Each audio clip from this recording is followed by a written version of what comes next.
comenzar, quería brevemente hacer una reseña del origen y la filosofía de este tercer encuentro, que tiene el propósito de promover y fortalecer vínculos entre el sector científico-tecnológico y la sociedad, en particular el sector productivo. Así, la provincia de Río Negro, a través de la Secretaría de Ciencia, Tecnología y Desarrollo para la Producción, conjuntamente con la Universidad Nacional del Comahue, a través de la Subsecretaría de Vinculación y Transferencia Tecnológica, están realizando esta tercera semana del emprendedor tecnológico rionegrino. Además, auspician este encuentro el MINCIT, Ministerio de Ciencia, Tecnología e Innovación de Presidencia de la Nación, el Consejo Federal de Inversiones, FUNIDER, Fundación de la Universidad Nacional del Comahue para el Desarrollo Regional, CONICET y Banco Credicop. Este evento se realiza también en el marco de la Semana Nacional del Emprendedor Tecnológico, que se desarrolla en forma simultánea en todo el país y que es financiada por el Consejo Federal de Inversiones a través de la Secretaría de Planificación de Gobierno de Río Negro. El desarrollo de este encuentro involucra diferentes tipos de actividades, la exposición de proyectos, productos innovadores, mesas de disertaciones y debates que estarán enfocadas en diferentes aspectos relacionados con la innovación tecnológica, tendientes a promover el vínculo y la participación entre el sector público y el sector privado, facilitar la articulación de las demandas tecnológicas con la oferta científico-tecnológica de la región, fortalecer las cadenas productivas territoriales e impulsar el crecimiento y la competitividad en el sector productivo local o provincial de empresas que, haciendo uso del conocimiento científico y tecnológico, produzcan innovaciones. Por eso vamos ya mismo a dar comienzo a esta primera mesa redonda, el desarrollo tecnológico y los desafíos de la sustentabilidad. Este es el nombre que lleva esta mesa redonda y, si me permiten, voy a presentarles a quienes la integran. En primer lugar, le damos la bienvenida al doctor Sergio Mateos, subsecretario de Coordinación Institucional del Ministerio de Ciencia, Tecnología e Innovación Productiva. Se encuentra el ingeniero Hugo Daniel Joserve, secretario de Ciencia y Tecnología para el Desarrollo Productivo de la provincia de Río Negro. El licenciado Gustavo Crisafulli, rector de la Universidad Nacional del Comahue. El licenciado Roberto Cozul, vicerrector de la sede andina de la Universidad Nacional de Río Negro. El magíster Gustavo Ferreira, subsecretario de Vinculación y Transferencia Tecnológica de la Universidad Nacional del Comahue, apoderado de FUNIDER, de la Universidad Nacional del Comahue. También se encuentra presente el magíster Juan Soria, director de Vinculación y Transferencia Tecnológica del CONICET, quien está en representación del presidente del CONICET, el doctor Roberto Salvareza. Y el moderador de esta mesa será el magíster Víctor Báez, decano del Centro Regional Universitario Bariloche. Le doy entonces ya la palabra al magíster Víctor Báez. Vamos a dar comienzo. Este es el bautismo de fuego para varios, inclusive para quien habla, ¿sí? Como moderador de esta mesa, bueno, que es redonda, pero en realidad parece, como dijo recién uno de los invitados, que parecía de casamiento, ¿no? Pero bueno, vamos a ver si nosotros podemos hacer que todas estas instituciones a las que estamos representando puedan lograr ese patrimonio de convencimiento con el sector productivo. Creo que sería bueno que después de esta jornada, de las charlas, podamos tener una visión tal de cuál es la participación que cada uno tenemos, o que cada una de estas instituciones, los que están presentes acá, están representando, tienen para ofrecernos, para compartir y para poder trabajar en forma conjunta. En realidad, nosotros estamos en un mundo que ha ido cambiando en los últimos años, en una región que cambia cada día, y en un país que ha ido cambiando sobre todo en los últimos años a partir de políticas públicas y de líneas, y sobre todo de cosas que tienen que ver con el sector de la ciencia y la técnica, que nos ponen en un contexto muy particular para dar respuesta a los cambios que se han producido. Nosotros tenemos un crecimiento muy grande en la población, en el consumo, en las necesidades, y eso trae como consecuencia necesidad de nuevas tecnologías, de nuevos recursos energéticos, de pensar en los alimentos, de pensar en la difusión del conocimiento que desde nuestros organismos se hacen. Y entonces está presentando un desafío para los que estamos acá hoy, ¿sí? Y sobre todo para ellos. El mío es muy cortito, ¿sí? Pero para poder hacer un aporte, para poder dar los aportes a este crecimiento que vamos teniendo. Lo que vamos a hacer son unas exposiciones de 10 minutos, 15 minutos, con algunos minutos para hacer preguntas. No vamos a ser muy estrictos con el tiempo, porque consideramos que cada uno de los que está sentado acá tiene un discurso o una presentación hecha para un tiempo dado, ¿sí?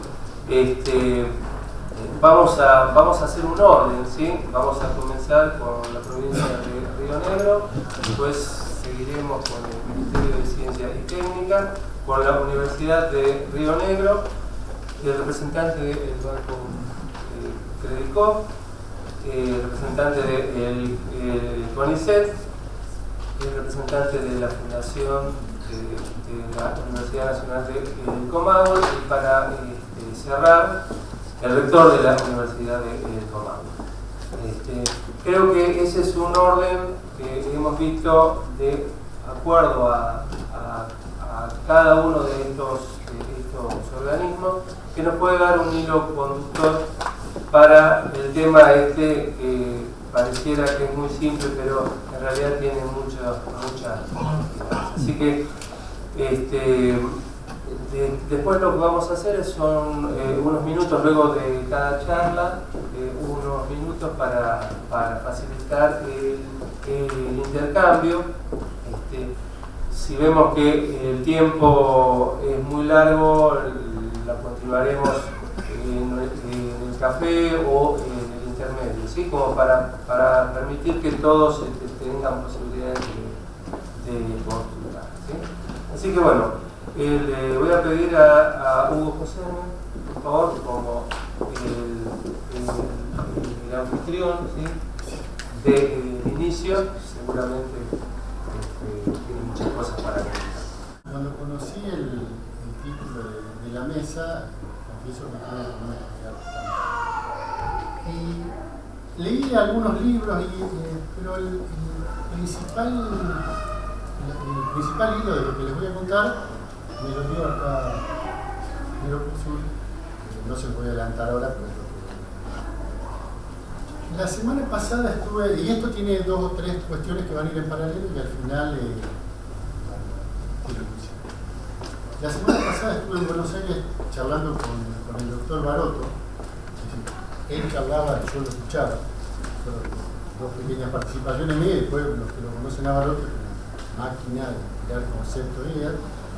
Y en un momento de la charla la cuestión fue a cómo se había creado el Instituto de Física de Bariloche, junto a Balseiro, cómo se había creado un INVAP y cómo se había creado el Centro Técnico. Y él me empezó a contar acerca de las circunstancias históricas que dieron lugar a esas cuestiones. Terminamos hablando del cruce de los Andes y la migración de Perú, San Martín. Pero a mí me quedó el tema de la conjunción de hechos históricos que se dan en un determinado momento y que hacen que se logre algo como es un INVAP. Lo que a mí me llevaba era preguntarle a él, que no se lo pude preguntar porque no quería interrumpirlo, es si él veía que en la época actual están dadas las condiciones para que se dé algo parecido. Esa era la pregunta que yo quería hacerle, y él me contestó 10 veces mal. La cuestión es que salí de ahí con eso en la cabeza y con el tema que había hablado con Roberto. Y entonces me puse a pensar, digo, en este momento estarán dadas las condiciones para crear algo así, porque él lo que me decía era que esas condiciones que se dan no son planeadas de antemano, se dan digamos, tienen cada una algún tratamiento previo, pero en ese momento, cuando se creó el Instituto de Física, se dieron, por ejemplo, circunstancias políticas que no eran planeadas por los actores que querían hacer el instituto. Venían siendo en paralelo y en un momento, como dice ahora, se alinearon los planetas. Iba al cielo y dijo, hagamos esto ahora porque es el momento, hagamos en Bariloche por tal y tal motivo, y él me explicó cuál es la relación. Entonces, yo me vine con eso pensando, digo, ¿será el momento histórico de hacer algo en Bariloche? Y yo pensaba por lo siguiente. Después de 30 años se logró la tierra para el parque tecnológico. En el país se creó un Ministerio de Ciencia y Tecnología, se creó la Universidad de Biomédica. El CONICET cambió su política en el sentido de la evaluación, que tiene más cambios, pero ese es muy importante. Está el rol de la Secretaría de Ciencia y Técnica de la provincia, también, que está aumentando. Y además en las charlas que he tenido con diversos investigadores que conozco, que están acá, también vi que ellos están tomando un rol diferente con respecto a la sociedad, a su papel y a las necesidades que tienen que satisfacer. ¿Sí? Por ahí sí hay un momento histórico. Esa es la primera parte de la cuestión. La segunda es el tema del desarrollo tecnológico. ¿Vale? El desarrollo tecnológico que tiene estas dos caras, que ven, por un lado nos facilita la vida, que es su objetivo, y por el otro lado tiene el problema, por ejemplo, de la contaminación o del uso indiscriminado de recursos. Como alternativa a ese modelo, nosotros hemos estado participando en abril, creo que fue, el Congreso de Bioeconomía, que plantea no solo la productividad y el consumo, sino una economía ecológica. Que eso lo contraponen a este modelo, digamos, al modelo que se basa en la productividad y en las ganancias de la empresa. Nosotros pensamos que las cuestiones ambientales deben estar consideradas en el proceso de investigación, desarrollo e innovación y que el Estado debe intervenir cuando da incentivos en la gestión ambiental de la empresa. De hecho, en eso estamos trabajando en la Secretaría. Pero hay una cuestión, y este es el aporte, que es que no podemos soslayar que los cambios tecnológicos traen aparejados problemas. De hecho, entre los opositores a los cambios tecnológicos hay dos grupos claramente identificados a lo largo de la historia. Uno son los que quedan afuera del negocio. Cambio tecnológico, si tiene impacto, deja afuera a alguien con poder económico e incluye a otros, nuevos. Y otros de los que se oponen a la historia, no digo ahora, los cambios tecnológicos son los gobiernos. Porque también un cambio tecnológico implica una pérdida de poder, un traspaso de poder, hay como una destrucción creativa. Entonces, pensando en ese sentido, y en propender un cambio en la matriz productiva, en que salgamos de este modelo que privilegia el consumo para un modelo más amigable con el medio ambiente, bueno, pero ¿quiénes son los que pierden? Como Estado tenemos que estar atentos a los que pierden. Y los que más pierden son los que tienen empleos básicos. Nosotros hablamos, cada vez los empleos van a tener más contenido de conocimiento. ¿Qué vamos a hacer con los herreros, los carpinteros, la gente que corta el pasto, los que arreglan cañerías? Que ese es el problema que tenemos hoy acá. Hoy comentaba hace un ratito que no solo esto, los empleos básicos, sino por ejemplo los mecánicos, me comentaban que en Estados Unidos una asociación, no sé cuál, plantea que el gobierno considere de ahora en más que un automóvil es una construcción de software, un sistema informático que tiene soporte mecánico. ¿Por qué? Porque el costo del software que tiene un auto hoy en día y que va a tener es más importante que el costo mecánico. Por lo cual yo pensaba, bueno, que se pongan un poco nerviosos los mecánicos también, no solo los que quedaron afuera ahora, que ya irremediablemente perdieron su puesto en la fábrica, sino los que van a venir. ¿Qué vamos a hacer con todo eso? Es indudable que el sistema educativo va a tener que formarlos de alguna manera a los que están más arriba, pero también tenemos que pensar, y con esto que lo haya insistido otra vez, en qué hacemos con los que están más abajo. Porque, por ejemplo, si vamos al Parque Industrial de Bariloche y hoy lo quisiéramos construir, no tenemos albañiles. Los tendríamos que traer. Pero si los traemos, agravamos el problema. Pero vamos a tener más gente. Viene el albañil, viene la familia, vienen los hijos. Con lo cual el problema del desarrollo tecnológico, que tenemos todas las herramientas para hacerlo, va a tener aparejado que ese desarrollo tenga que ser sustentable. Entonces,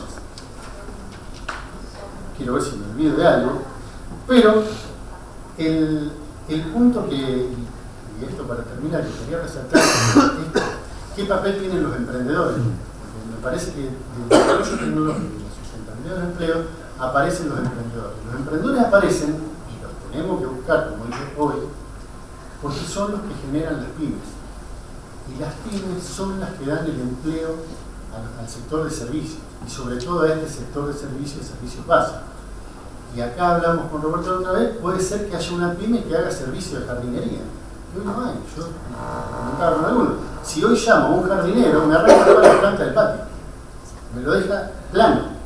Entonces, no es alocado pensar en una pyme que dé servicio al parque industrial, que dé servicios a la población. Hace unos días se presentó en el MINSIC, en el evento de lanzamiento, se presentaron dos proyectos. Uno de Río Negro, que es una planta elaboradora de frutos de secado, que no les pude probar todavía, pero es muy interesante, hacen fruta desecada, snacks saludables, y un proyecto que era de una aplicación sobre teléfonos celulares.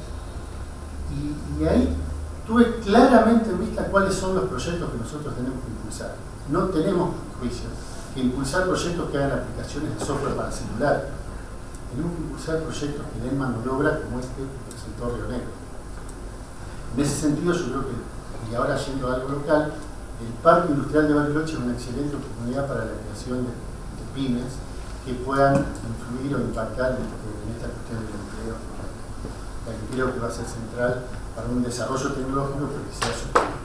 Eso. Es un gusto, la verdad, vuelvo a saludarlos a todos, con lo que de la mañana. Me quedé pensando recién con la intervención de que el lunes en lugar de tener que llevar el auto al taller que llevamos a este sistema. Y es parte de todo esto de este gran cambio que estamos viviendo. En realidad es una consecuencia bien deseada y me parece que buena hora en cuanto a lo que el desafío ya nos está planteando el país. La otra vez Lino decía, el viernes pasado en la inauguración de esta jornada allá en Buenos Aires, que allá por el año 2002 tener la idea de comenzar con esta incubadora de empresas en las facultades exactas. Fue allá por 2012 en las facultades exactas. Él comentaba que fue la generadora de la idea que el resultado daba que había que formar una incubadora de empresas. Y que esa incubadora de empresas, en definitiva, de base tecnológica, a partir de que el Ministerio fue tal, inclusive como ya secretario de Sistema, fue una especie de obsesión. Y fue política central del Ministerio tratar de lograr este emprendedorismo, que en realidad el emprendedorismo motorizado también, entendido desde el Ministerio, genera realmente una situación que creemos que son cambios de tipo irreversible, ¿ya? Porque como bien decía Lino, esto agrega valor y genera trabajo. Estas políticas que desde el Ministerio se han instaurado, inclusive, como bien decías vos al principio de tu charla, en la introducción de esta mesa, creo que se debe en gran medida al alineamiento que han tenido las universidades nacionales, las secretarías de Ciencia y Técnica de todas las provincias intervinientes, de las que tienen ya la Secretaría de Ciencia y Técnica, y también obviamente de CONICET y el Ministerio, que hemos remado para el mismo lado. Y esto es creo que es una construcción que en los últimos 10 años se ha dado de forma ininterrumpida y que nos muestra en un desafío ya este año que está terminando, prácticamente a lo que hoy comentamos en la mañana, acerca de que la instrumentación público-privada tiene que ser hacia donde el país tiene que migrar directamente, porque necesitamos del emprendedorismo, necesitamos de la creación de empleos, necesitamos la generación de trabajo y que la política pública apoye no solamente a las instituciones de ciencia y tecnología, sino también a los emprendedores. porque es la única forma que el país va a empezar a generar realmente recursos y utilizar de por sí la materia prima enormemente rica que tenemos en todos los aspectos. El Ministerio hace unos años generó el Plan Argentina 2020. Ese Plan Argentina 2020 tiene fundamentalmente 6 aspectos, 6 grandes pilares. Son los pilares que todos conocemos, es decir, el desarrollo social, el medio ambiente y el desarrollo sustentable, salud, energía, industria, agroindustria. Eso generaron algo así de 39 mesas de implementación. Vos, Martín, me podés corregir si hay alguna más, pero por ahí andaban. O se están creando, porque de hecho se están formando nuevas mesas. Y esto prácticamente nosotros lo vemos en un sentido de que se cruza indefectiblemente con otros 3 grandes monstruos internacionales y que son realmente hoy en día los temas muy candentes en todo el mundo, que es la biotecnología, la nanotecnología y las TICs, todo lo que involucra la informática y computación, ¿no? Sobre todo la tecnología informática y computación. Eso inexorablemente da una matriz de 6x3 que da justamente la mesa de implementación y que le da sostén a todo aquello que el emprendedorismo puede lograr, porque está todo contenido ahí. En lo que buscamos energías alternativas, que hoy en día es algo fundamental, lo buscamos hacia la parte de la sonografía, porque indudablemente un programa como por ejemplo el programa Pampa Sur, que ya están todos ustedes enterados, y si no están enterados lo van a estar prontamente, involucra todas las riquezas del mar, en todo sentido. Y eso va a agregar valor, va a agregar cadenas de valor, va a agregar inexorablemente una inclusión social en donde se va a ver favorecida toda la Patagonia, toda la costa de la Patagonia. Prácticamente la desembocadura de Colorado hasta Ushuaia, en lo cual realmente son políticas bien concretas, en donde vamos a tener que instaurarlas en forma conjunta con la parte privada.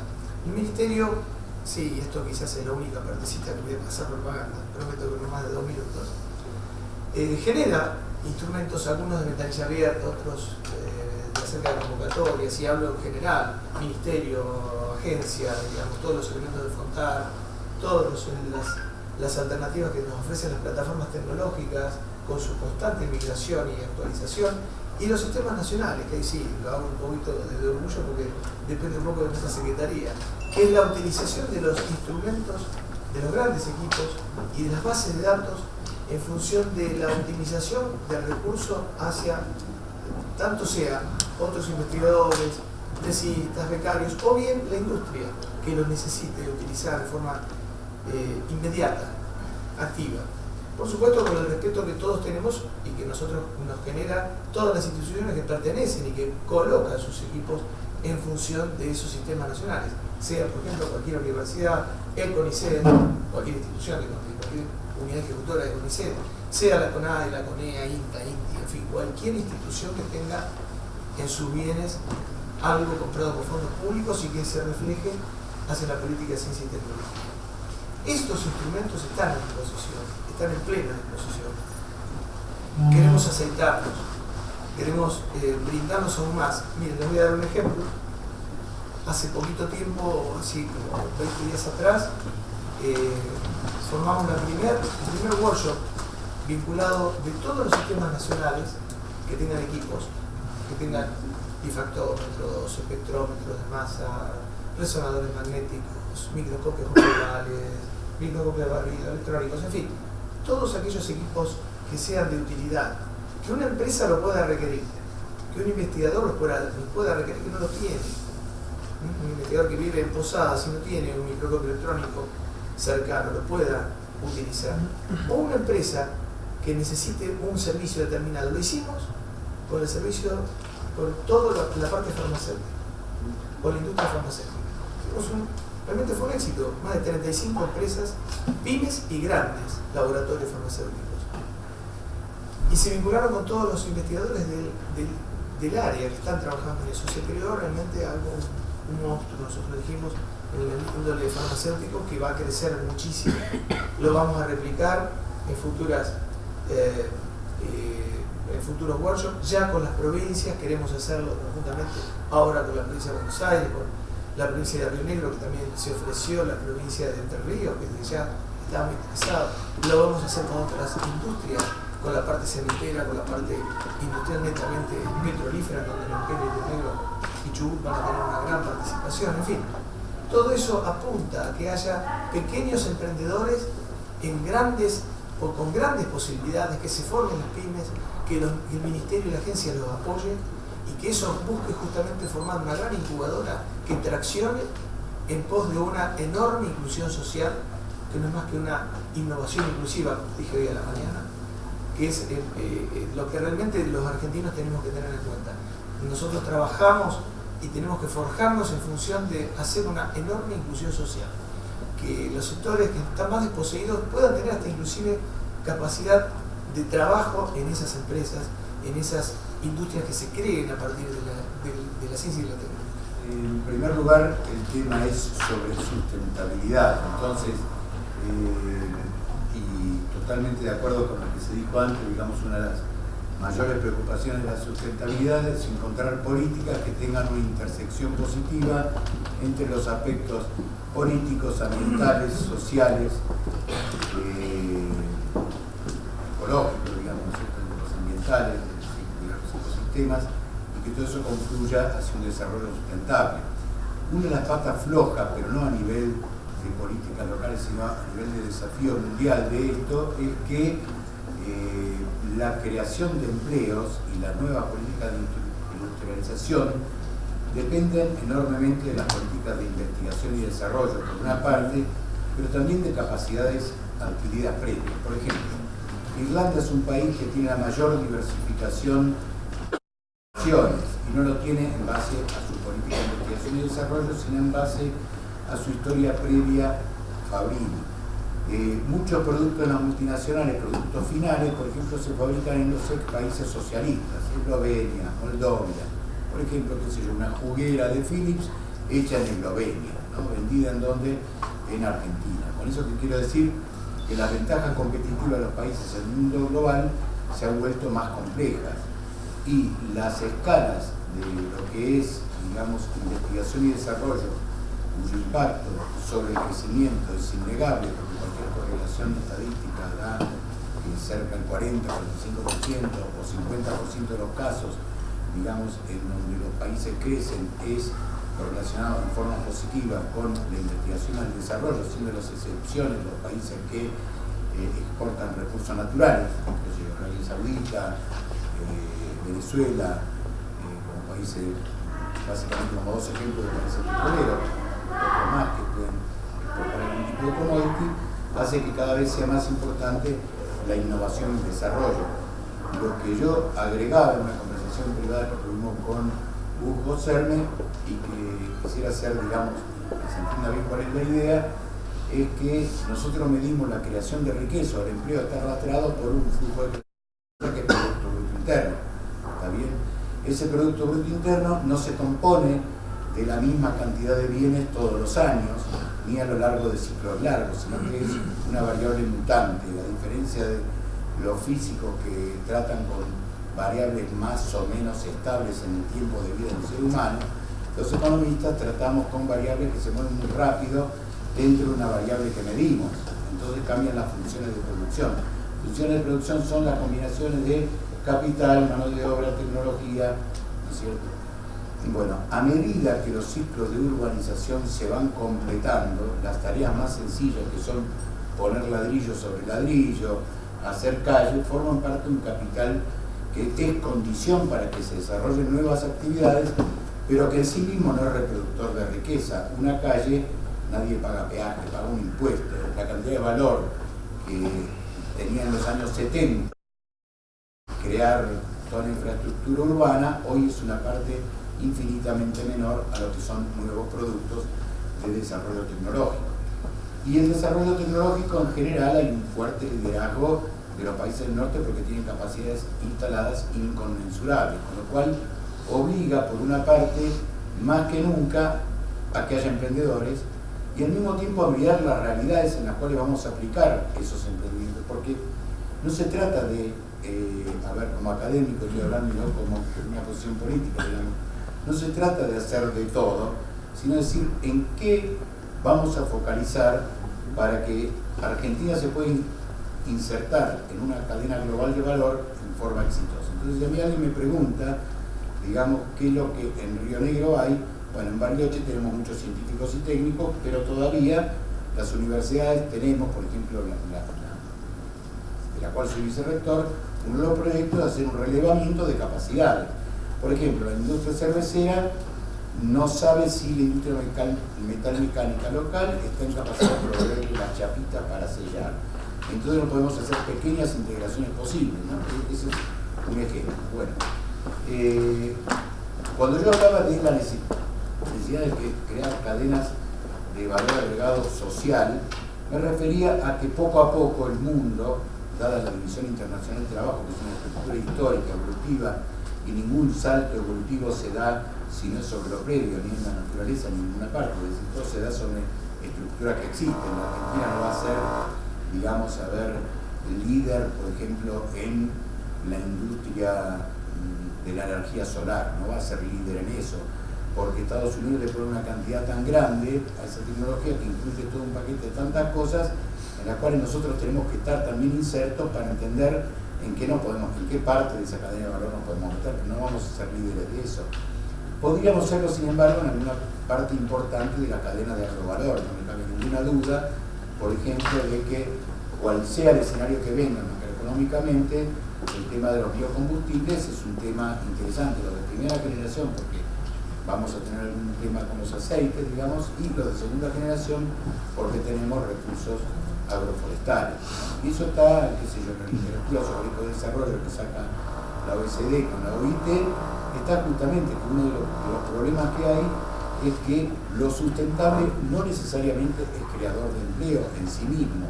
Es decir, es un deseo, pero no es creable inmediatamente. Entonces, todas las innovaciones, digamos, bienvenidas porque todas generan algún grado de empleo. La pregunta es cómo focalizamos más y más hacia cadenas de valor diversas, algunas para segmentos de mercado de mucho dinero, porque vivimos en un mundo segmentado, aunque no nos guste, es un mundo desigual, entonces hay un mercado que es capaz de pagar 20.000 pesos por un producto porque lo diferencia como consumidor de otros, y eso puede dar lugar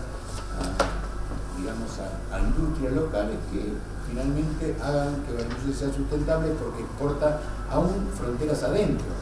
Es decir, uno de los ejemplos que le di a Hugo era que no entendía cómo en Río Negro, por ejemplo, las cadenas de valor de la fruta están tan segmentadas por las propias cámaras, en donde la máxima concepción de valor agregado es el agregado del frío, porque está pensado para la exportación.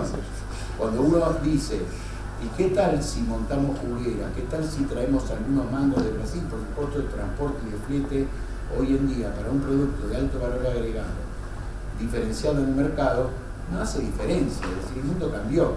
Es decir, los autos que saca alguna fábrica que los hace seriados, o sea, saca series cortas, son productos carísimos. Sin embargo, se venden y son rentables. Por eso lo hace la Volkswagen, lo hace Audi, lo hace Ford.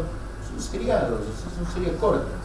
Es una concepción interesante. Por ejemplo, la pregunta de la industria juguera junto con una industria de fruta en Río Negro, ¿tiene sentido o no tiene sentido? Es decir, el jugo de fruta, no, pero un jugo, no me refiero a Bayo, no me refiero al modelo, porque el modelo inclusive de envase, de packaging que tiene Bayo, es anticuado, es decir, sirve para un mercado interno anticuado. Estoy pensando en países mucho más pobres, muchos países centroamericanos, países más pobres como Colombia, por ejemplo, un país infinitamente más pobre, y tiene sin embargo series cortas de productos de alto valor agregado en bebidas, en jugo de alma. Pensando en que Río Negro y Chubut tienen fruta fina, el Valle tiene fruta de todo tipo, Mendoza está en el corredor, porque si no, no tendríamos a la Universidad de Cuyo en este corredor formando parte del CCT Comahue, digamos, ¿no? Es un corredor, ¿no? Entonces, por ejemplo, ¿por qué no el Valle, en vez de ser solamente almacenamiento y fruta para exportación, un centro industrial y Bariloche un centro proveedor de servicios tecnológicos? Porque los servicios tecnológicos de cadena de valor en fruta, tipo McDonald's, por ejemplo, ¿no? Para menores, porque nosotros no tenemos tantos millones de habitantes, son un producto interesante, son una alimentación sana, es sustentable para la salud de la gente, puede ser sustentable para el medio ambiente porque absorbe productos costosos como energía limpias, y entonces se forman las sinergias que hay que pensar, pero eso hay que pensar la provincia y la nación de industria a ciencia y técnica, y es algo que, como se habría abandonado en la política industrial, progresivamente las instituciones que existen desde los 90 para acá, digamos en forma incremental, han creado más y más capacidades. Y yo creo que el nuevo desafío es cómo hacer que esas capacidades que ya están en ciencia y técnica articulen con la industria de tal forma que los actores quieran escalar. Por ejemplo, acá yo pregunto si Bariloche tiene excelencia en chocolate. Bariloche tiene excelencia en chocolate, puede competir tranquilamente con Suiza. ¿Se anima algún productor local, por ejemplo Mamushka, a replicar fuera de Cariló o de otros lugares turísticos su diseño, que es un diseño integral que implica mano de obra de arquitectura, de construcción, diseño de mobiliario, diseño de pequeñas máquinas, incorporación de nuevos materiales? Todas esas capacidades tecnológicas están. Las capacidades empresariales no se animan a escalar por temas macroeconómicos, por temas de que necesitan subsidio del Estado, o creen que lo necesitan, pero digamos, el problema desde el cual las universidades podemos ayudar realmente a que las políticas nacionales que nos hicieron crecer en estos 10 últimos años se consoliden para 10, 20 o 30, no está solamente en hacer más de lo mismo, sino en entender el ritmo de los tiempos y las transformaciones y sumar. Sumar quiere decir que los emprendedurismos todos son bienvenidos, y los que están focalizados hacia la creación de cadenas complejas de valor que incluyan la incorporación de recursos humanos de baja formación son bienvenidos. ¿Por qué? Porque el tiempo del cambio tecnológico y el tiempo de la destrucción de capital humano son dos tiempos distintos, es decir, uno es una bala y el otro es una persona caminando como yo recién operado, ¿no? Se entiende, es decir, la formación de recursos humanos es un proceso lento, entonces tenemos que repensar capacitaciones cortas, convenios con empresas para las capacitaciones cortas, actividades muy concretas donde reabsorber, crear cultura del trabajo, porque si no, el tema de la marginalidad urbana es un tema donde entre 1.500 millones de habitantes urbanos, 2.500 viven mejor que nunca en la historia humana, pero cerca de entre 800 y 1.000 viven peor que nunca, y esa es la realidad de la dualidad que muchas veces la ponemos en Bariloche como si fuera la única, y ignoramos lo que pasa en Rosario, que a pesar de haber tenido el efecto Sojero, tiene un problema de marginalidad urbana terrible, o nos olvidamos del conurbano bonaerense, o nos olvidamos de Córdoba, o nos olvidamos de San Luis, o nos olvidamos de la propia Mendoza, es decir, de provincias ricas que tienen sus bolsones de pobreza, y nos olvidamos de que el primer mundo se libra de eso cuando cierra la frontera de la migración, Estados Unidos cerrando México y la Unión Europea, digamos ahora porque hay pensamiento de guerra, pero si no también la cierra con los turcos. Bueno, no voy a abundar más, pero la idea es entonces sí la innovación, sí el emprendedurismo, pero también a generar visiones globales con empatía para que el sector privado pueda entender en qué mundo está funcionando y para que lo descabellado no tome lugar, lo disperso no ocupe mucho lugar, porque eso focaliza mal escasos recursos, ¿entiendes? Es decir, la inversión pública no es infinita, depende de lo que la inversión privada... A ver, la inversión privada genera riqueza privada. La riqueza privada aporta ingresos fiscales, ¿está bien? La compra Estado-Estado es posible mientras haya una masa importante de riqueza privada que depende de empresas y emprendedores que creen riqueza. Por lo tanto, el Estado no lo puede hacer todo. La parte que no hace el Estado la hacen los privados. Cuanto más grande sea el sector privado, se puede tener un Estado que más respalde, entonces se generan sinergias positivas. Un cambio total de estilo de vida, como que suponen algunos, totalmente sustentable, totalmente verde, qué sé yo, no lo plantea nadie, porque sería totalmente destructivo de capital humano. No es un problema de lucha del hombre contra la máquina, como lo dijo Keynes, digamos, en la revolución industrial, sino de comprender estas dinámicas complejas de creación de empleo versus destrucción de empleos y estrategias integrales que logren hacer confluir tanto instituciones estatales, recursos de los ciudadanos que pagan todos en educación, en el sistema científico y tecnológico, y la creatividad de individuos que no tienen dónde insertar sus ideas, ¿no?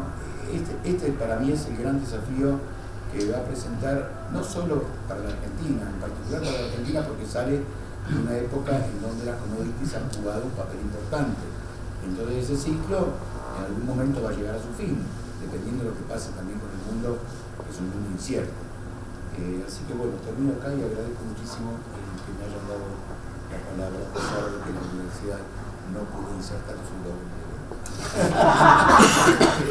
Creo que esto lo compartimos. El presidente de la Comisión de Asociación de nuestro banco, Marcelo Alonso, la autoridad de la universidad, de Bariloche, después la exposición de la Fundación del Banco, está todo Marino también. Y estamos en problemas porque la mayoría de los que están sentados acá provienen del sector del conocimiento y la tecnología. Nosotros venimos del dinero, teóricamente, ¿no? Y cómo compatibilizamos todo esto, ¿no? En principio, permítanme contarle una historia que se remonta al 18, cuando los inmigrantes llegan al país y eran personas que estaban vedadas del sistema financiero por eso, por ser inmigrantes, todos saben que había un gran ingreso y retorno, especialmente hacia Europa, y no eran personas aptas para tomar el crédito. Entonces lo que hacían estos emprendedores allá a principios de siglo era unirse y crear las cajas de crédito cooperativa, que eran sociedades de ahorro y préstamo. Centralmente lo que procuraban era brindarse ayuda recíproca para poder hacer la mezcla. Esta historia, aunque es bastante simple, y obviamente que las tecnologías eran reglamentarias, se potenciaron mucho más con el segundo conflicto mundial bélico, guarda muchísima relación con lo que estamos tratando aquí, porque nosotros no somos una entidad financiera creada con el objeto de lucrar con el dinero, sino que nuestro origen tiene que ver con emprendedores que se unieron y que comprendieron que lo fundamental es la reunión. Es un tema que en las situaciones actuales que vivimos todos y donde el individualismo y el materialismo llegó a casi un cambio de paradigma y de cultura, hace de que a la hora de pensar el desarrollo del emprendedurismo, necesariamente nosotros venimos a aplicar el criterio de que todo desarrollo requiere una fuerte dosis de cooperación y que dentro de esa dosis de cooperación el sector público ocupa un rol central. Está visto, nosotros nos dedicamos fundamentalmente a la asistencia de la pequeña y mediana empresa, somos el séptimo banco privado del país, 1 millón de personas trabajan con nosotros, el 70% de nuestra cartera que está aplicada a pequeñas y medianas empresas, cuando el sistema financiero ocurre todo lo contrario. Apenas ahora está llegando un poco menos del 30% porque el crédito se destina fundamentalmente a sectores que generan mayor rentabilidad y menor riesgo. Y esto es el consumo, ¿no? Por eso, si uno mira, todas las propagandas en general del sector financiero apuntan a una tarjeta que da la felicidad, al viaje, al que no quiero y lo que no quiero. Nosotros entendemos que el crédito productivo es bien público. No solamente es una cuestión que hace a la definición de una entidad financiera como puede ser la nuestra, por lo tanto, bregamos por un cambio de una ley que bueno, siempre decimos que no es una ley, porque en realidad fue creada por 3 personas, por la CAL, es un bando que generó las condiciones para el desarrollo de la patria financiera y para una de las crisis más grandes que tuvo el sistema productivo nacional, lo conocemos todos, por lo que veo más o menos, la vivimos de una u otra manera. Desde el movimiento cooperativo bregamos por el cambio de esa ley, creamos una nueva ley que tiene este nombre, Ley de Servicios Financieros para el Crecimiento y el Desarrollo Productivo, y que gran parte de los atributos de esta ley fue tomado en la nueva Carta Orgánica del Banco Central, que lo tomamos particularmente como un triunfo de nuestra propuesta, firmada por 1 millón de personas, donde el Banco Central recoge esta experiencia y donde empieza a fijar normas en poder productivo. Ha habido el sistema financiero a nivel mundial, es uno de los sectores más conservadores que hay, de hecho, la gran crisis que sufre el mundo tiene un origen financiero, producto de la liberalización de todos los mercados mundiales, y en lo concreto no ha habido ningún cambio normativo. Es muy difícil que el otro sector ocurra, que un sector fracase estrepitosamente y que todos los gobiernos centrales no hayan cambiado nada. Por el contrario, todas las normas apuntan a concentrar el capital. El problema es la capitalización. Hubo una crisis con un problema de capital de banco, no por el tipo de especulación al que llevaron las entidades a nivel internacional.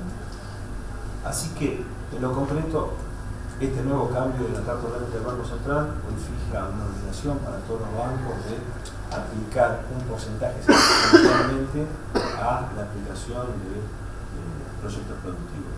Nosotros en nuestro proyecto de ley incluimos también la obligación de todos los bancos de incluir el microcrédito dentro de el desarrollo de las carteras como algo obligatorio. Cuando surgió esta propuesta donde hay una intervención firme del Banco Central que obliga una tasa, que esa tasa para el desarrollo productivo es inferior a la tasa de un plazo fijo, bueno, cualquiera que haya tenido acceso a la lectura de los principales periódicos financieros y a los economistas más encumbrados del establishment hablaban de una crisis en puerta para la banca. El sistema financiero en su conjunto está atravesando momentos de récord en su rentabilidad, a pesar de la intervención del Estado para obligar el cambio de cartera. A la vez se registra los menores niveles de morosidad. Yo tengo 27 años ya del banco, nunca hemos vivido esto de tenemos un indicador de morosidad inferior 4 veces a la media de Europa. Nosotros lo que entendemos es que existe todavía un círculo virtuoso muy alto para potenciar a nivel nacional, porque somos los países que tenemos menor utilización de crédito. La relación del crédito respecto al PBI recién alcanza el 17%. El país que viene más atrasado de Latinoamérica lo duplica. Y cualquier economía medianamente seria tiene un nivel de crédito respecto al PBI que es cercano al 100%. O sea, nosotros tenemos como nación, y ni hablar de lo que vamos a la Patagonia, que nos toca recorrerla, que está todo por hacer, vivimos en tierra donde está todo por desarrollar, está todo por hacer, que creemos de que efectivamente hay un gran nucleamiento que lo tenemos que retomar, que es la cohesión del sector público. Nosotros nos definimos como una entidad de servicio, por eso nos encontramos fuertemente unidos a las universidades, al sector público. Celebramos que haya una construcción de nación, provincia, de las 2 universidades regionales. Y bueno, dentro de ese esquema, obviamente que nosotros tenemos una especialidad a la hora de atender a la pequeña y mediana empresa, porque les vuelvo a decir, no es algo que lo definimos como una unidad de negocio, sino porque la conducción de nuestro banco, que está conformada por 3.500 personas, la mayoría de ellas son empresarios pymes, comerciantes, productores, profesionales, toda esa estructura es Agonoren, somos la banca cooperativa más grande de Latinoamérica. Tenemos esta experiencia, una experiencia que también es una experiencia de resistencia, porque siempre en el corazón de la finanza se preguntó cómo estos gringos van a poder construir un banco, si un banco es una cuestión de una torre que tiene que estar enclavada en Puerto Madero y donde desde allí se toman las mejores decisiones. Todo lo contrario. Nuestra entidad es la única entidad privada del país que nunca le pidió asistencia al Banco Central. Nos dedicamos a atender a sectores que en la década pasada estuvieron totalmente castigados y hoy podemos comprobar de que efectivamente estamos en una instancia totalmente superior, pero que todavía queda mucho por hacer. Así que desde ya, de que nosotros nos sentimos sumamente contentos de estar acá, y lo que queremos dar como aporte fundamental es agregar que a la política de emprender cualquier actividad es muy importante la cohesión, ¿no? El elemento cooperativo del desarrollo es fundamental porque nos da y fortalece a todos. Esa es la experiencia del banco. Y creemos que todo desarrollo regional que haya tiene que haber una fuerte cohesión de todos los actores, porque así las probabilidades de sobrevida son mucho más altas. De lo contrario ocurre lo que todos sabemos. Nuestra disposición también es total y absoluta para con la provincia, para desarrollar líneas de fomento. Después los invito a todos, porque yo no voy a ir al banco, lo que hace específicamente a lo que hoy tenemos disponible sobre cómo apoyar al desarrollo de las nuevas empresas, para eso está Gustavo en esa siguiente. pero estamos dispuestos a acompañarlos a todos en el desarrollo de nuestro país, que forma parte de los postulados que tiene nuestra entidad. Nuestra entidad, donde la mayoría de las entidades figura que el objetivo de la misión de una entidad es lograr maximizar la rentabilidad para sus accionistas, la nuestra dice que nosotros tenemos un compromiso para la generación de una nación más justa y para que se desarrolle eso equitativamente en todo el país. Lamentablemente el sistema financiero no es así, porque el 70% de la captación se hace en el interior del país, pero mayoritariamente se coloca en Buenos Aires. No es una cuestión esta de federalismo, sino tiene que ver con un país que es extenso, que es geográfico y que requiere también de soluciones que estén armónicamente para todo el país. Y también en nuestro estatuto figura que cada lugar donde estamos queremos tener un equilibrio entre lo que captamos y colocamos. Porque ese fue el origen de estas cajas de crédito, de estas personas que, como la primer cooperativa que se creó en Inglaterra, donde lo que procuraban era una equivalencia entre sus necesidades económicas y sus convicciones humanísticas.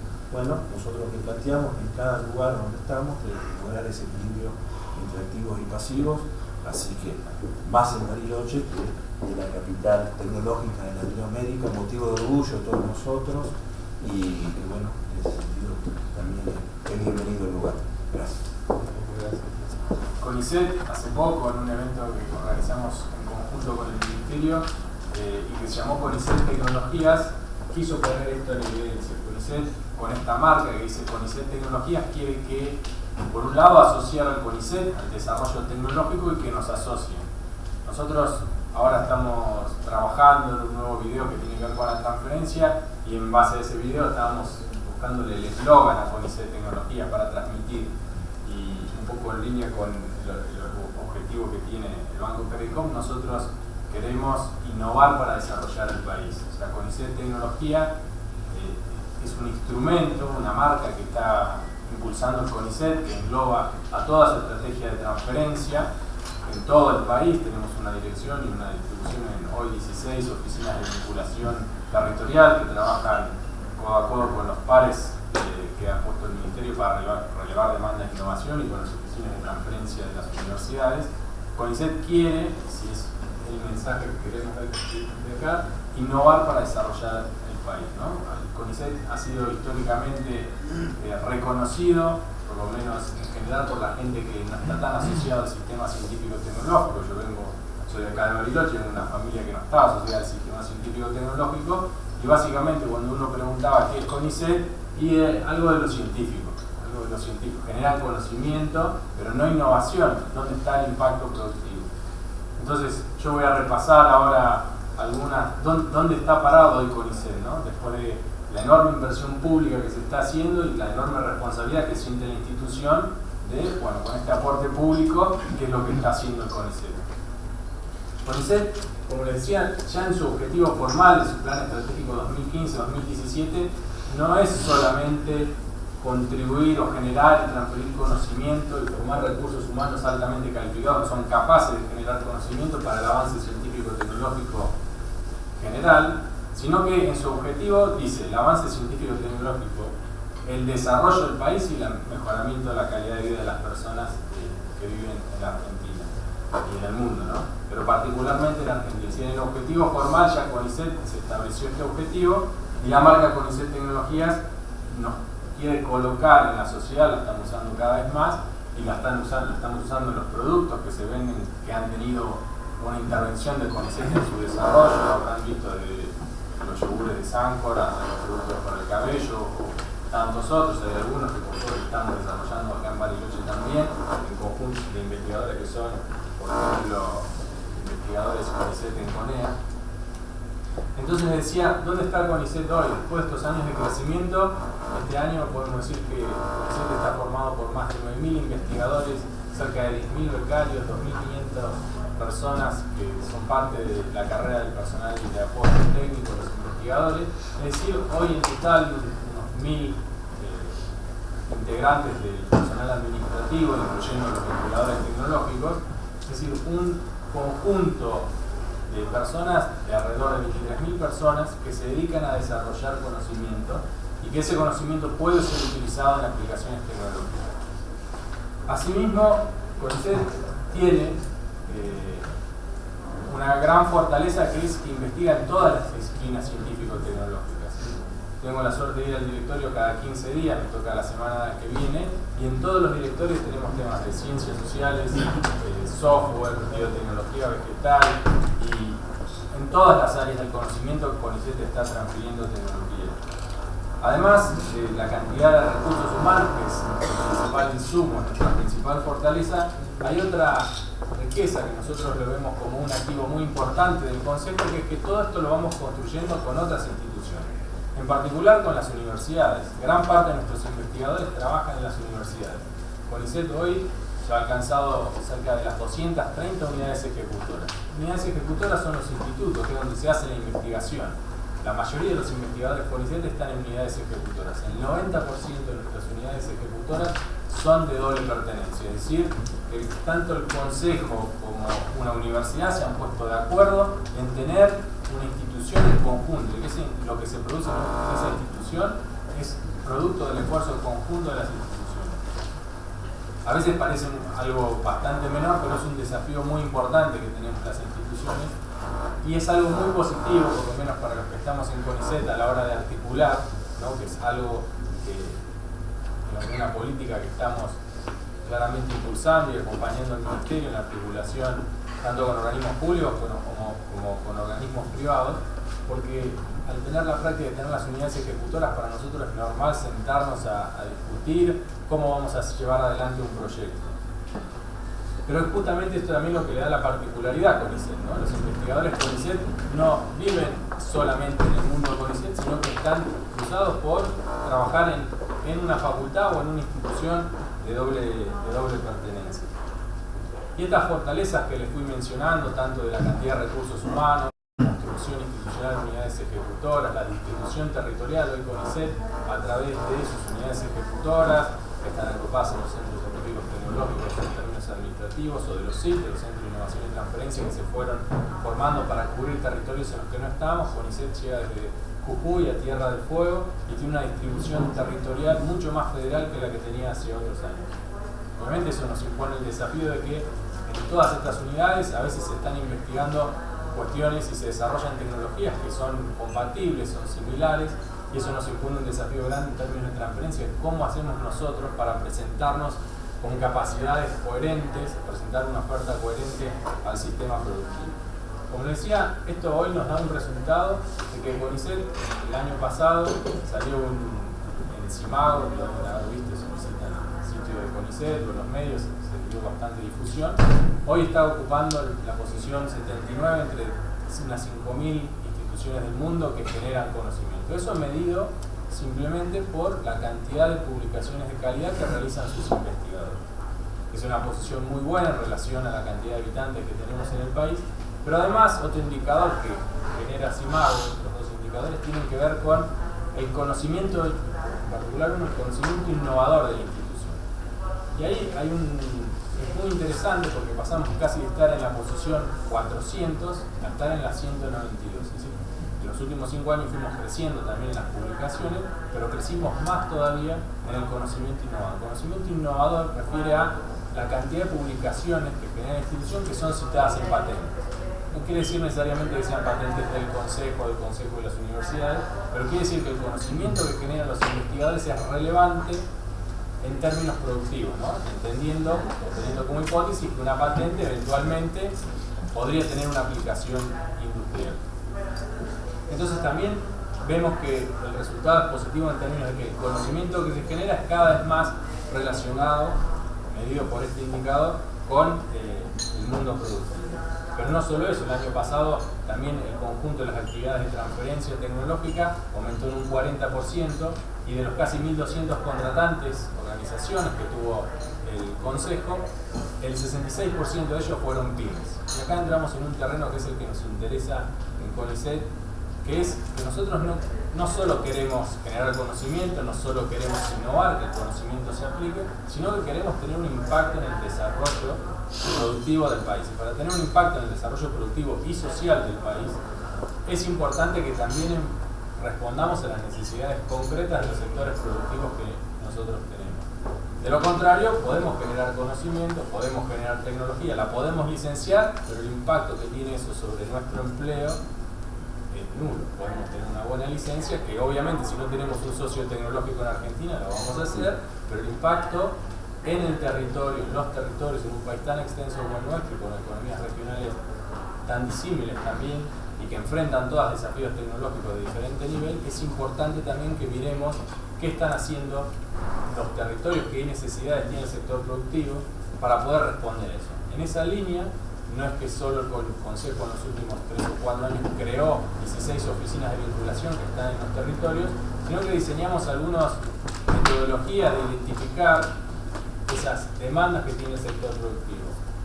Y bueno, lo que generamos son estos encuentros tecnológicos donde investigamos en un sector productivo, hablamos con los referentes, los empresarios, los funcionarios, y generamos una cantidad de demandas de innovación que el Ministerio también tiene su plataforma y también a través de los pares está relevando, y a partir de esa identificación de problemas nosotros traemos a los investigadores que pueden dar solución, algunos de los cuales ya han trabajado en el tema, y así hemos hecho en TEX en el sector metalmecánico, en el sector de la maquinaria agrícola, ahora vamos a hacer en sanidad animal, vamos a hacer algo también en cervecería artesanal.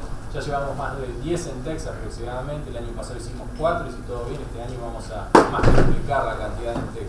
Y todos estos en TEX distribuidos en el territorio, ¿no? Desde Ushuaia, Río Grande en Tierra del Fuego, a San Francisco, Córdoba, la provincia de Mendoza, Rosario, Santa Fe, hicimos en la industria láctea la semana pasada, hace 2 semanas en Santa Fe. Es decir, que el Consejo tiene un esfuerzo grande por acercarse, es decir, ser proactivo en ir a buscar las demandas, ¿no? También es cierto que por diferentes motivos, tanto del sistema científico como de la estructura productiva, donde el incentivo a veces más inmediato, por las condiciones que se necesitan de estabilidad, un proyecto de I+D implica riesgos, cuando uno hace innovación y desarrollo implica riesgos, a veces es difícil pasar del laboratorio a una escala piloto, desafíos técnicos a veces parece sencillo, uno pasa de la mesada a una producción pequeña. No es tan sencillo escalar los procesos, pero bueno, el CONICET está con esta actitud proactiva de ir a buscar los proyectos, abrir oficinas y que estén ahí a disposición, que lo están y son todos bienvenidos a acercarse a las oficinas de vinculación, sino que también a generar, a dinamizar el territorio en este sentido. Y algunos de los desafíos que tenemos, algunos de los desafíos para continuar haciendo transferencia y lograr que el crecimiento siga, nosotros con el 40% de crecimiento estamos contentos, pero sabemos que partimos de una base muy pequeña, que el potencial que tiene el Consejo en términos de sus capacidades y las tecnologías está muy por encima de lo que hoy podemos plasmar. El crecimiento que tiene el Consejo, incorporando 850 investigadores por año, también implica que tenemos que generar más. Y en este sentido hay una clave, que también es parte del contexto general, y se recuerda hablar, ¿no?, de la película macro, ¿no? En general, en el mundo, en muchos de los sectores productivos, a las empresas se les dificulta tener equipos de excelencia que pueden hacer I+D en forma permanente.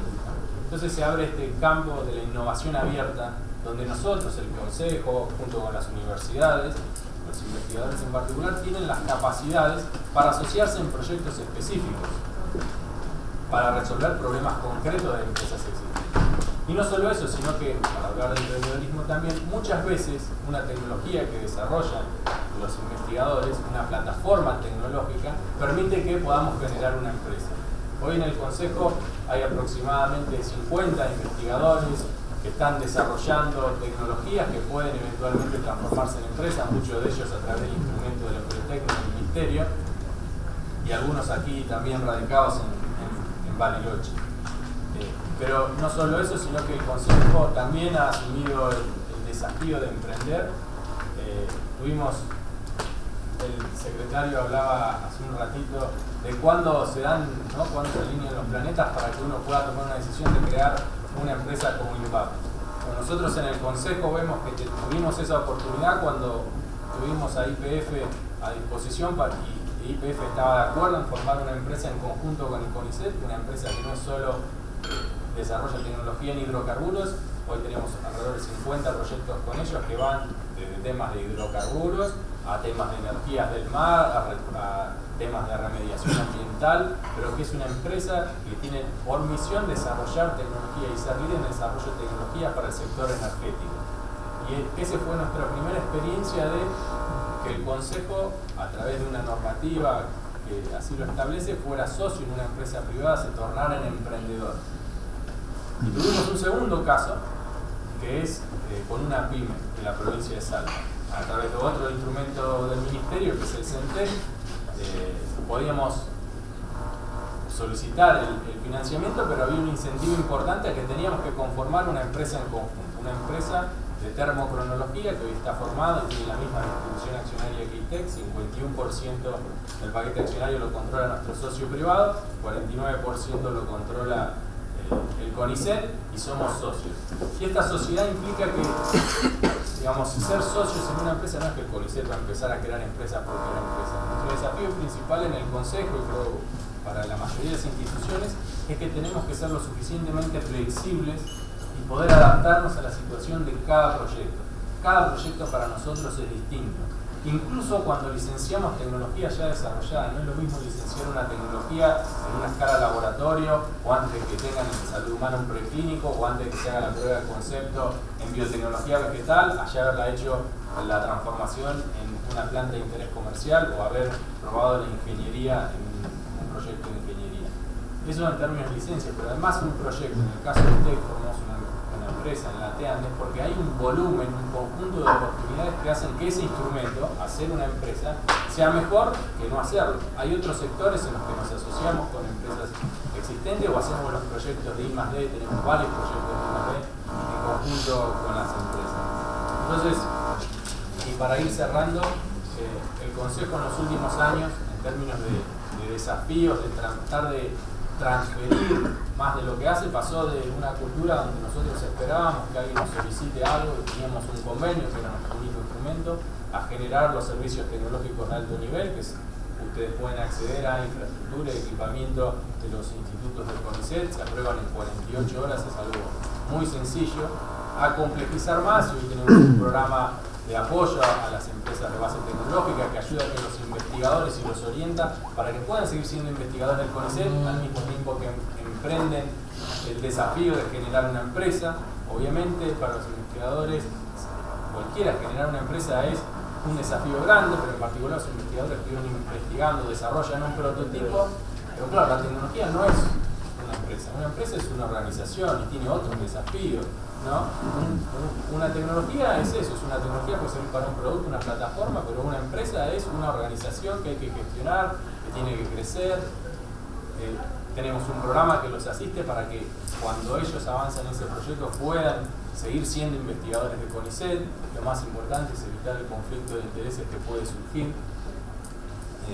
Pero el Consejo está trabajando en un nuevo reglamento que ya ha pasado, generó la DBT en conjunto con la Vicepresidencia de Asuntos Tecnológicos, ya pasó por el Servicio Jurídico, hoy está en el área de Recursos Humanos para simplificar. El Consejo lo que quiere es no crear ninguna norma que no esté ya, que no sea existente o del marco normativo superior para que los investigadores puedan avanzar en este camino. Y también para los emprendedores que no son CONICET y son emprendedores de base tecnológica, que tengan al CONICET como socio, que sepan que pueden acceder a los equipamientos, que los equipamientos están a disposición, no solo los que están en su territorio, sino los que están en el conjunto del territorio. Y por otra parte, CONICET, además de participar o impulsar a los emprendedores, muchas veces participa en los consorcios públicos-privados para la generación de empresas de base tecnológica, para facilitar al investigador, al grupo de investigador, que llegue a buen puerto su proyecto y pueda constituir la empresa. Incluso muchas veces nos comprometemos a trabajar con ellos. Muchas de sus tecnologías se basan en una tecnología CONICET y necesitan la licencia, y también trabajamos para que ellos estén protegidos mientras dura el proyecto, de que no lo vamos a licenciar a otra empresa en el medio del trayecto. No me quiero extender mucho más. En la edición de CONICET tenemos el desafío de ser flexibles, y así me quedaron varios instrumentos afuera. Tenemos investigadores en empresa, becarios cofinanciados, participamos en CAPS, por ejemplo, el CONARSEC con varias empresas, tenemos proyectos de I+D con varias empresas. Lo que nosotros queremos es que dependiendo del proyecto, incluso aunque requiere un esfuerzo de análisis y saber cuál es el instrumento, necesitamos conocer el caso para adaptar la mejor solución en cada caso. Ayer nos llamaba un investigador, por ejemplo, y presentaba un caso, bueno, una beca cofinanciada y un I+D. Tenemos que identificar el caso para brindar la mejor herramienta posible. Y creo que ese es el desafío que tenemos, ¿no? En un contexto que se complejiza, donde la innovación es cada vez más abierta, saber adaptarnos y saber adaptar cuál es el mejor instrumento, de crear una empresa con ICET a que sea un convenio de asistencia técnica, un I+D o un servicio, cuál es el mejor instrumento que es necesario cada proyecto. Gracias. En un momento en que el mundo también asiste a otra necesidad, y es la del mismo cuidado del mundo.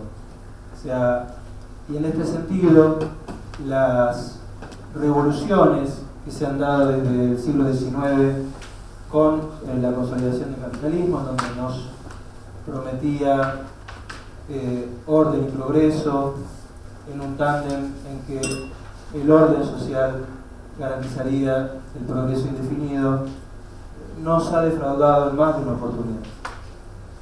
Esta consigna sigue hoy vivita y coleando, o sea, no es una consigna residual, sino que es parte del mainstream, de la corriente principal de los decisores políticos del mundo, a desmedro de la aparición de alternativas a esta agenda principal. Entonces, la tensión naturalmente se genera porque nosotros como argentinos, como latinoamericanos, sentimos la necesidad evidente de llegar como colectivo a ese progreso.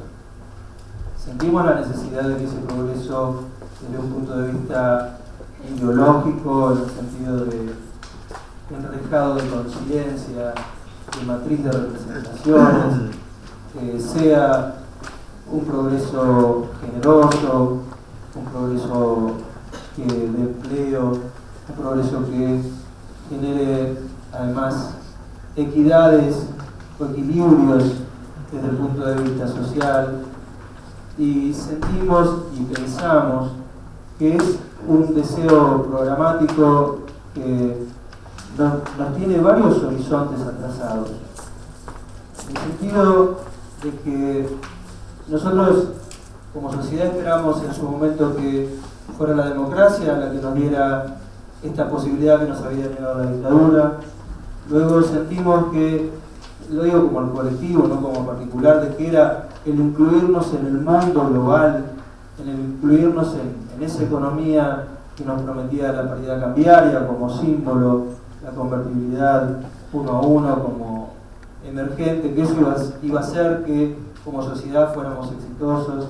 Y después vimos políticamente el derrumbe de todo eso que casi nos hace desaparecer como nación. Entonces, todos estos sueños de crecimiento, de lograr bienestar también entendido porque todavía tenemos un fuerte sello del desarrollo entendido como posibilidad de consumo y la posibilidad de acumulación, nos fue marcando. En este marco, en ese contexto, crecieron en ese contexto, quiero detenerme un minuto en que en ese contexto emergieron las organizaciones no gubernamentales, de la cual hoy me toca ser apoderado en representación del presidente de la fundación. O sea, hemos llegado a esa etapa en que parecía que los estados no tenían sentido, o tenían un sentido mínimo, indispensable. La economía era la que iba a resolver todo, incluido el desarrollo socioeconómico, el desarrollo, por supuesto, el desarrollo de los nuevos ingenios de la tecnología, y nuevamente fuimos defraudados.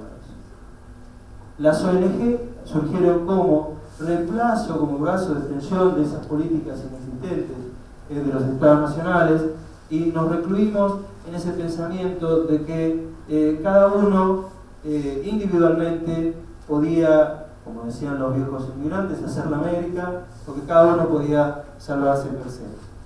Hoy estamos en una disyuntiva que me parece mucho más rica, mucho más potente, no por sus posibilidades de éxito, sino por los desafíos que nos plantea, y es que realmente podemos pensar, aún sin resolver la tensión entre el desarrollo tecnológico y las necesidades de sustentabilidad de ese desarrollo tecnológico, en varias matrices de representación que confluyan en un programa común. Ese programa común tiene una matriz que es evidentemente productiva, una matriz muy ligada a lo productivo que es lo energético, una matriz socioeconómica que tiene que articularse con las precedentes, y una matriz ambiental. Una matriz ambiental. Hay un indudable, una demanda de que desde la sociedad civil, de que así como impulsamos el desarrollo tecnológico en el sector del gobierno y de las políticas públicas, esté acompañado por los suficientes controles que nos garanticen que no vamos a tener luego de este desarrollo impactos no deseados y sostenibles en el tiempo. Hay una demanda hacia los sectores privados, particularmente los sectores de mayor capacidad por su transnacionalidad, por su potencia en los accionistas y en los inversores. Se les demanda mayores responsabilidades de tipo social y ambiental. Y hay demandas que se le realizan a las organizaciones no gubernamentales de que todavía, aunque no, afortunadamente en nuestro subcontinente y en nuestro país, que no renuncien a ese rol de, en este caso no de correa de transmisión, de lo que no, o de ocupar el lugar del Estado, sino como una correa de transmisión de las demandas que orienten la planificación para lograr estos dos extremos de la balanza del desarrollo tecnológico y de la sustentabilidad. Hay entonces, naturalmente, una cadena de sustentabilidades que son la de la economía, en donde nuestro criterio requiere que efectivamente esa cancha esté equilibrada entre los ingresos de capital y las necesidades sociales. O sea, que se garantice progresivamente la universalidad en el reconocimiento de los derechos, que esas garantías de la universalidad de los derechos sean efectivas, que sea a través de la educación, que sea a través de la formación y de la capacitación, desde la educación pública de calidad que necesitamos en nuestros primeros ciclos, en nuestra escuela media, en las universidades, y que se garantice también a través de lo que se ha generado en los últimos años, que ha sido un conjunto de leyes que han ido al rescate de esos valores humanistas centrales de la diversidad, la heterogeneidad, el respeto hacia el otro, y que esto también tiene un fuerte impacto en las otras matrices de las que estamos hablando. O sea, parece que este conservadurismo del que se hablaba respecto del sector financiero a escala mundial, este conservadurismo que hay en la escala mundial, por lo menos del mainstream, del G7 y de otros grupos que son los que manejan la agenda del mundo, tiene que tener un antídoto en esta visión del desarrollo tecnológico y la sustentabilidad. Un desarrollo tecnológico con fuerte contenido humanista, con fuerte contenido de solidaridad, con fuerte contenido de transferencia tecnológica también, pero también de tecnología blanda, que creo que es central en este esquema.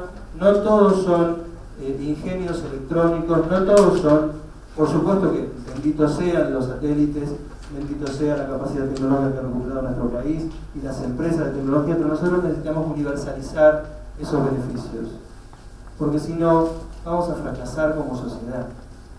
De nada nos serviría ser uno de los países más avanzados del subcontinente y de tener las empresas orgullosamente rionegrinas que tenemos y consideramos nuestras, y de tener toda esa parafernalia nueva y que nos ha servido tanto para enorgullecernos, pero también en la práctica para lograr soberanía sobre sectores claves, si no nos enorgullecemos también de que eso tenga un nivel de popularización, de vulgarización, si se quiere, de apropiación que hoy no tiene.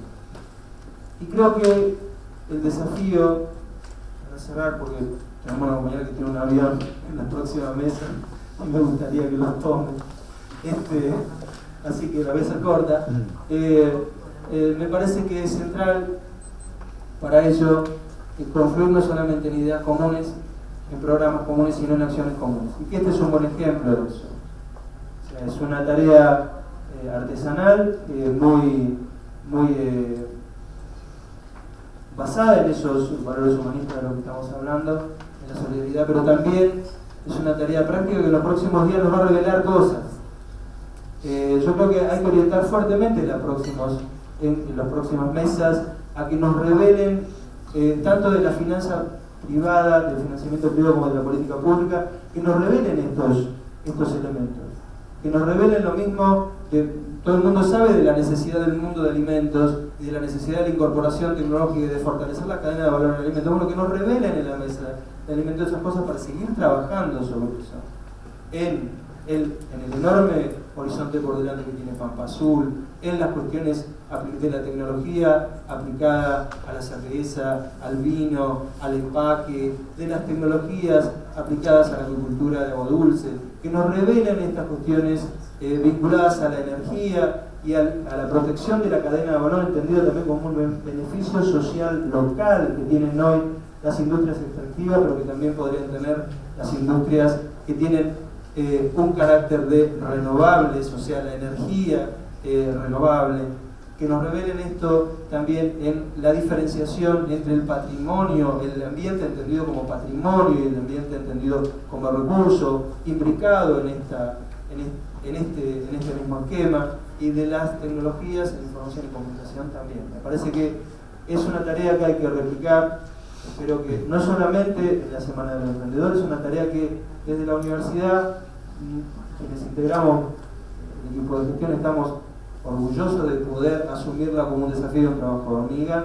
Me parece que hay que caminar en ese rumbo, porque tal vez una de las dificultades mayores que nos vamos a encontrar como sociedad para poder avanzar en ese programa común son nuestros propios egoísmos, son nuestros propios sectarismos y son nuestras propias imposibilidades de superar esas barreras. Y estos ámbitos son los adecuados para hacerlo. Así como las unidades integradas, como la unidad integrada que se acaba de firmar con la provincia, el IDEBI, el INTA y la Universidad Nacional de Río Negro, son, así como el CIMA, el Instituto sobre el Mar, que se ha generado hace poquito, en San Antonio, así como las seminarios y mesas de la energía, en donde se reúnen aquellos que sufren las consecuencias de los impactos y aquellos que apoyan fuertemente una política de soberanía energética, son absolutamente no necesarios, son imprescindibles para borrar esos límites tan estrictos y patrullados que se tienen a veces y que nos impiden llegar a una síntesis adecuada de esta dicotomía y de esta tensión entre la necesidad que todos tenemos de que se desarrollen tecnologías y de ser sustentables, pero sustentables de verdad y no para el eslogan del spot publicitario. Así que muchísimas gracias y que tengamos unas hermosas jornadas. Gracias, Gustavo. Hemos tenido un panorama notablemente sólido de todos los aspectos que hacen a la cuestión central, el desafío central de la sociedad argentina en adelante, que es como salir de las commodities y pasar al desarrollo de una economía industrial sustentable en el tiempo y que produzca valor agregado, y incorpore tecnología y que a su vez genere justicia social. Digo, son unos desafíos tremendos donde las políticas del Estado creo que están claras y que han sido muy claramente expuestas tanto por los representantes del Estado Nacional como de la provincia. Y creo que nos faltaba hablar de algo, digamos. Estamos tirando todo esto sobre la cabeza de un sujeto al que, haciendo honor a la jornada, le llamamos el emprendedor tecnológico. Ahora, ¿de dónde sale el emprendedor tecnológico? ¿De dónde salen los emprendedores para estas transformaciones de la sociedad argentina y que están en el marco de unas transformaciones globales sobre las que tenemos poco control, pero que deberíamos aprender rápidamente qué cosas tenemos que hacer y qué cosas no. Y bueno, y como yo soy historiador, les voy a contar una historia, digamos. En el siglo IX de nuestra era, en Francia, en el norte de Europa, un conjunto de obispos, fundamentalmente, y algunos sectores de la estructura eclesial europea, generaron una visión del mundo que nosotros, los historiadores, llamamos la de los tres órdenes. Estos sujetos pensaban que el mundo se dividía en tres órdenes: los que oran, los que combaten y los que trabajan. Y la verdad que había un corte esencial entre los que oran y los que combaten, que provenían de los mismos sectores sociales, y los que trabajan, que estaban allá abajo. Y la verdad que la cercanía con Dios y con la virtud estaba en esa escala. Estaban primero los que oran, después los que combaten y muy lejos los que trabajan. Esta visión del mundo es la que permeó la ideología seminal de la construcción de las universidades. Las universidades fueron creadas por los que oran en beneficio de los que combaten. Y nos olvidamos siempre de los que trabajan, que solo tenían que trabajar porque si uno reemplaza o interpola a Dios por la ciencia y a la virtud por el conocimiento, tenemos las universidades que tenemos, que vienen de esta tradición de la Europa occidental, y que la Universidad Argentina es una heredera de eso que está casi en el ADN de nuestras universidades. Quiero decir, estamos culturalmente mal equipados para vincularnos con el mundo de la producción y del trabajo, como instituciones que forman recursos humanos. No es casual que el proceso de desindustrialización que la Argentina vivió con la dictadura militar y el neoliberalismo en los 90, digamos, fue simbólicamente resistido por las comunidades universitarias, que se acomodaron rápidamente a esa situación, porque la verdad es que siempre hemos tenido, y yo que he pasado mi vida profesional entera en la universidad, por eso digo, siempre hemos tenido, creo que una visión bastante señorial de que el contacto con el mundo del trabajo es un contacto ocasional y necesario porque alguien tiene que trabajar, pero que nosotros estamos para otra cosa y que no tenemos ninguna responsabilidad en mejorar la vida de nadie. Digo, esto es una caricatura, pero esta es la ideología que está muy profunda en la comunidad académica de nuestras universidades, y que esta década las ha puesto delante de esa limitación. Las ha puesto claramente las políticas del Estado Nacional, yo diría las interpelaciones de la propia comunidad, de los municipios, de las asociaciones profesionales, de los sindicatos y demás, nos ponen frente a esa limitación. Nos dicen, las universidades son el ámbito donde debemos formar los recursos humanos necesarios para desarrollar esta sociedad que tiene que producir más valor agregado, que tiene que imaginar nuevas cadenas de valor, que tiene que generar empleos de calidad y para hacer todo esto debe generar un producto, su producto básico siguen siendo los graduados, digamos, y de ser un graduado que pueda dar cuenta de este estado del mundo. Y la verdad que tenemos muchas dificultades para hacer esto. Si ustedes piensan, la Universidad Argentina se construyó y se desarrolló aún en sus míticos años 60 bajo la visión de dos grupos que controlaron el desarrollo de la universidad, que fueron las profesiones liberales, abogados, contadores, básicamente médicos, o las comunidades científicas de las ciencias básicas y las humanidades, con su visión muy liberal de su torre de marfil, de donde miran el mundo por arriba, y nadie va a poner el pie en el barro de cómo podemos resolver los problemas de nuestras comunidades. En este sentido, estos últimos 12 años han sido una vuelta de campana, decididamente, y el Estado Nacional y las comunidades nos están desafiando a decir, señores, ¿cómo hacemos para que salgan de la biblioteca y del laboratorio y vayan a las fábricas y vayan al mundo del trabajo? Sobre todo porque el mundo del trabajo se está transformando, y porque estamos creando trabajo y estamos destruyendo trabajo, porque estamos creando empresas y estamos destruyendo empresas, y porque si queremos ser una nación libre, justa y soberana, tenemos que hacer las cosas de un modo muy diferente a como lo venimos haciendo. Las políticas están, los recursos están, la comunidad universitaria ha reaccionado adecuadamente, pero tenemos que pensar en largo plazo. A ver, en una universidad en corto plazo son 5 años, lo que tarda una cohorte teórica en graduarse en una carrera de grado y más o menos lo que tarda en madurar un grupo de investigación y transferencia. Así que digamos, el gran desafío para la universidad no es que hemos respondido bien a estas políticas hasta ahora y deberíamos hacerlo mejor, sino cómo vamos a dar sustentabilidad en el tiempo a este proceso, cómo vamos a formar emprendedores. Porque la verdad que si uno mira la experiencia anglosajona, que es de donde proviene la propia palabra emprendedorismo,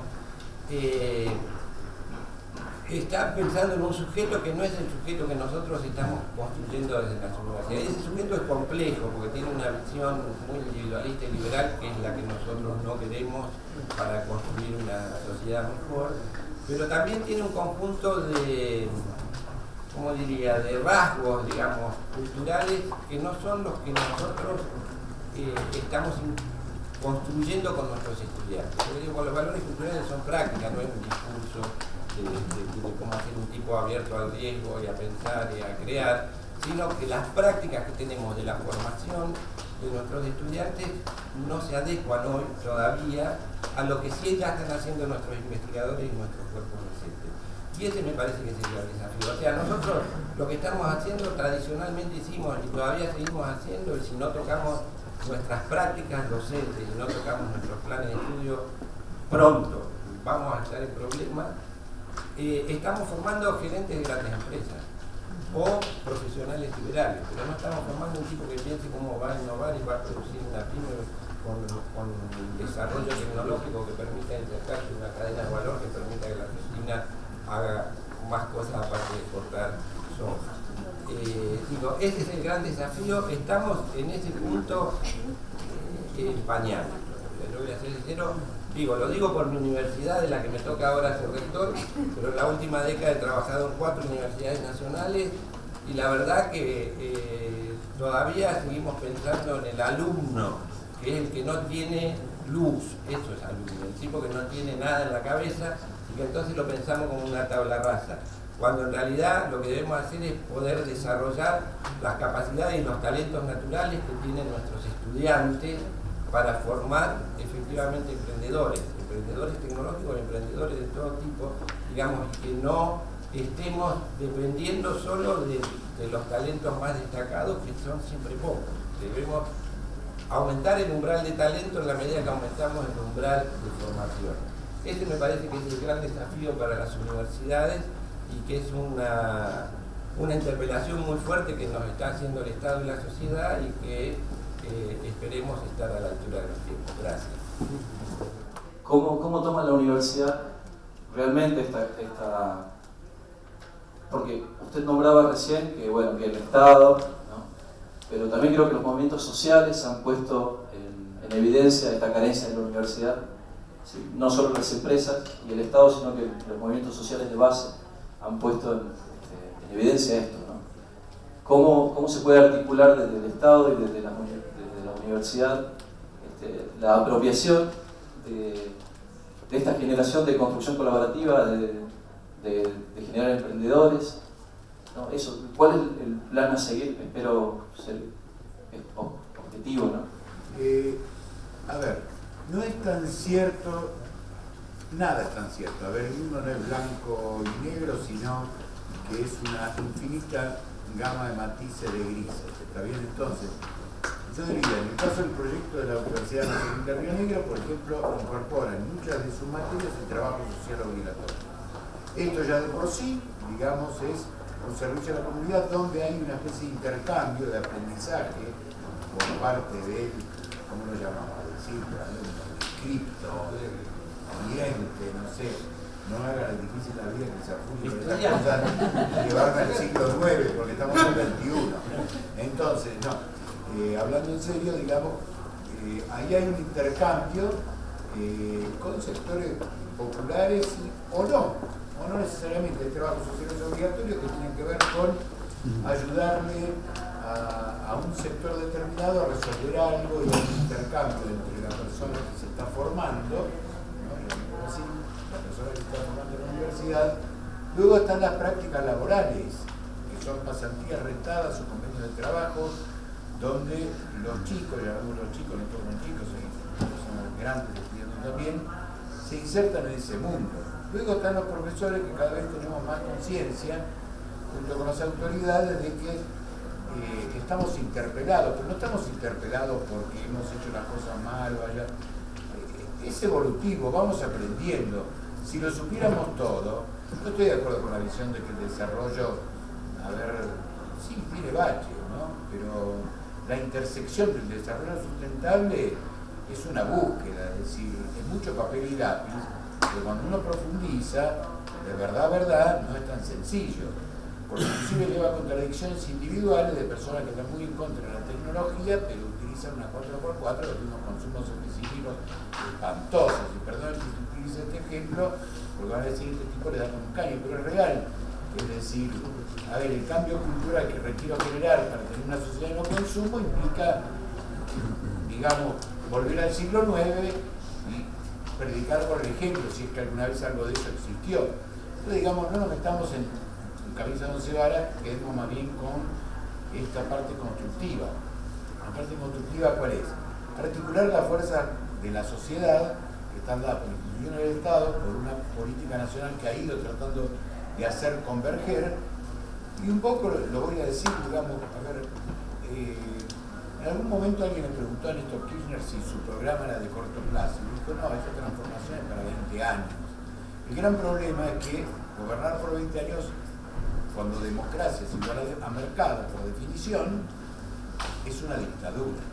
Entonces, y tenemos los casos, estamos siendo interpelados, digamos, porque hay que cambiar, entonces cómo es la continuidad, y la continuidad del modelo, porque se rompe el modelo, o la continuidad también es impuesta desde algunos países que, digamos, también tienen sus intereses. No podemos desconocer que norte y sur son dos polos de desarrollo que crean riqueza y que en algún momento pueden ser complementarios, como lo fueron durante la década pasada, y podemos entrar en una larga fase donde volvemos a ser competitivos, es decir, cuando se acaban los años de gran capitalismo en el 75, no es que se acaba, digamos, el Fordismo y empieza la sociedad flexible porque sí. Hay un cambio de la visión de las transnacionales con sus ciclos de productos largos, entonces hace más el ciclo largo de los productos con la integración vertical dentro de los territorios, sino que decide hacerlo de otra manera. Con lo cual nos desindustrializamos y entramos en ese mundo financiero, ¿no? Digamos, en ese mundo evolutivo todos vamos aprendiendo y todos vamos sumando. Lo importante es estar alerta y que podamos transmitir los docentes y profesores nuevas formas de enseñar, nuevas formas de participación para sumar fuerza, porque si no muchas veces las universidades también lo que han sido son, como la ONG, han sido máquinas de impedir.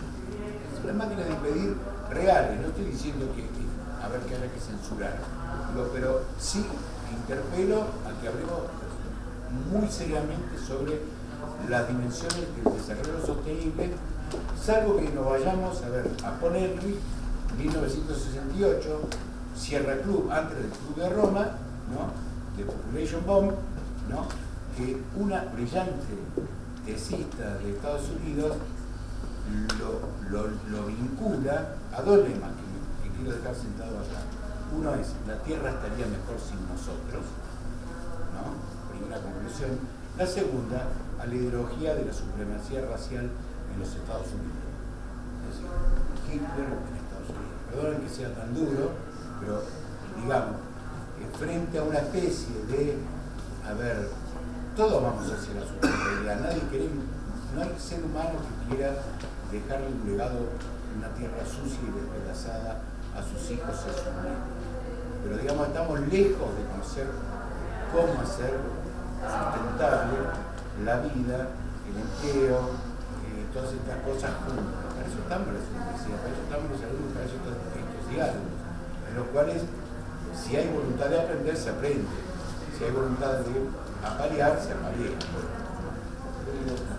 Esa es mi frase.